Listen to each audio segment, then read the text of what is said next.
Right, this looks difficult, very tight, not a lot of green to work with. Oh, oh, that was nearly so good as well. Watch this come all the way back to us now. At least we get to have another go. Hi everyone, my name's James Robinson and welcome back to Get Good at Golf. Today we're talking about percentage play. We're talking about how to play potentially a nice, easy, simple shot on a location like this when we're a little bit short-sided. You've maybe come up short like we have done here on the second hole at Woolley Park. And I've got lob wedge in my hand because I personally would play a lob wedge here, but I'd play it slightly differently as to how I've just played that one that we duffed. So I'm going to have my weight left and I'm going to have the ball nice and forward.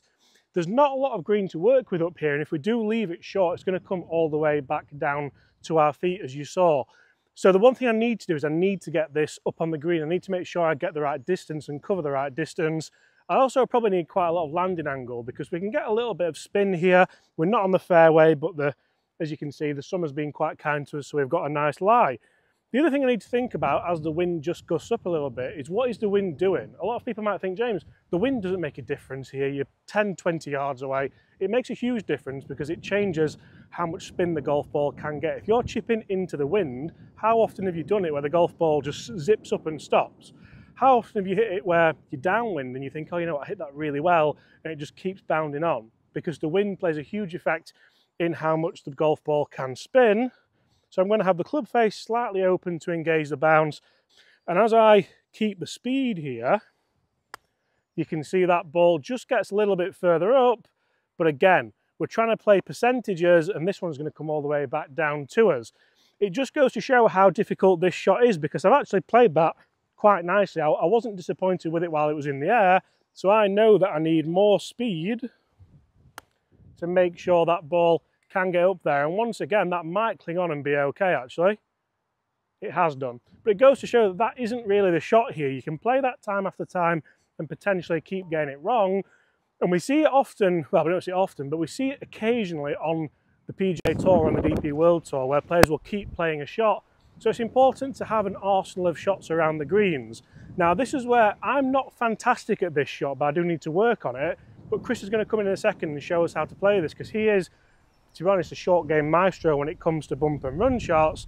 All I would do here, and again, this isn't a shot that I'm overly comfortable with, but it's still the percentage play. I might even think about using a hybrid or a 7-wood down here, or to be honest, just put it. But if I'm playing this shot, the ball's back in the stands, I've got a 9-iron, I'm leaning forward ever so slightly. By forward, I mean this way towards the target, not forward onto my toes. I'm going to try and pick a landing area and bump it into the bank and allow that ball to run up nicely. You can see that ball actually checked into the bank, and I go as far as saying I reckon that's about 6 feet away. Chris, would you change anything from there, and would you use lob wedge or not? No, obviously lob wedge here, you have to be very precise. So obviously your low point has to be under control. We all know here you try and get a little bit cute and we don't get it close enough. So playing this percentage shot and bump and running, yes, we're using an 8-iron here, but you could use something like a hybrid, you could use a 7-wood, because after all, what you're wanting to do here is feel like, right, what's the easiest way for me to get this close?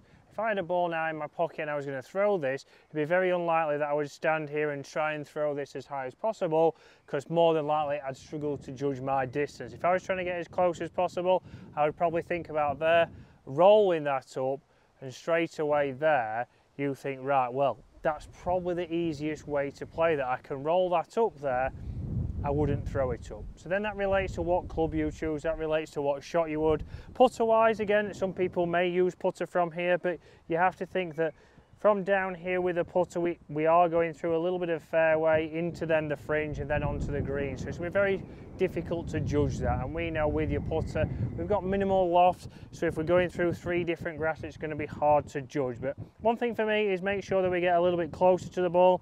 So around about a foot away from that, we're going to get the heel of the club actually off and this shaft a little bit taller. So you see visually as I look down, we can see the heels off there, but also from down the line you can see that shaft's nice and tall, and then all I'm going to do from there is treat it like a putting motion. So I'm just going to put the same kind of motion on as I would with my putter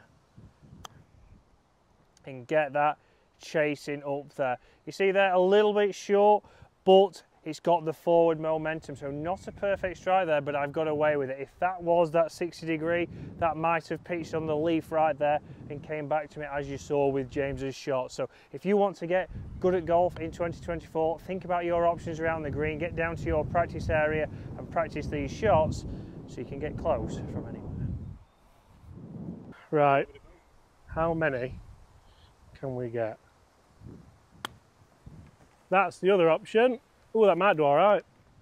There's a banking behind it. We'll see where that finishes.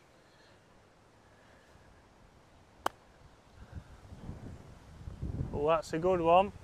That's 2. The first one is down here, Bobby. Oh, is it? Oh.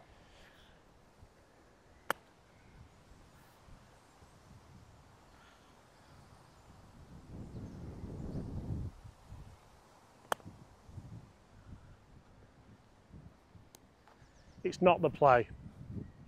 It's not the play.